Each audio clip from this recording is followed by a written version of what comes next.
Sevgi Rasululloh vafot topganlaridan keyin eng yaqin do'stidan ajragan Abu Bakrdir. Sevgi Rasululloh vafot topganlaridan keyin kim Rasulullohni o'ldi deb aytsa, qo'l oyoqlaridan ayriladi degan Umardir. Sevgi Rasululloh vafot topganlaridan keyin qaytib azon ayta olmagan Biloldir. Sevgi Rasululloh vafot topganlaridan keyin bu yer yuziga tushishdan bosh tortgan Jabroildir. Sevgi Rasululloh vafot topganlaridan keyin oyoqlari bosmay qo'ygan Alidir. Sevgi Rasululloh vafot topishlaridan avval hech kimdan izn so'ramagan, lekin u zotdan izn so'rab kelgan Azroildir. Sevgi Rasululloh vafot topganlaridan keyin 18 yoshida sodiq qolib, hujrasiga dafn qilingan Oyshadir. Sevgi Rasululloh vafot topganlaridan keyin Rasululloh o'lgani yo'q, Musa ibn Imron kabi xushlardan ketdi degan Faruqdir.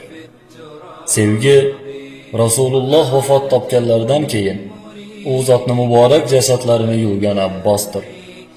Sevgi Rasululloh vafot topganlaridan keyin u zot uchun ko'zlarida jiqqa yoshi bilan qabr qazgan Abu Talhadir.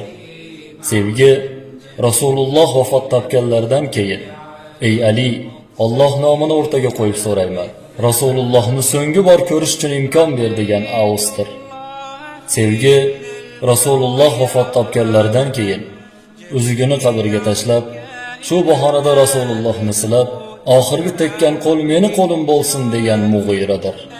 Sevgi Rasululloh vafot topganlaridan keyin Rasululloh ilk Madinaga ko'chib kelgan kunni eslab yig'lagan ansorlardir. Sevgi Rasululloh vafot topganlaridan keyin u zotni ortlaridan birinchi bo'lib borgan Fotimadir. Sevgi Rasululloh vafot topganlaridan keyin vahiy kotibining qalami yozishdan to'xtagan Muaviyadir. Sevgi Rasululloh vafot topganlaridan keyin u zotni ko'rish umidi bilan yashagan ummatlaridir.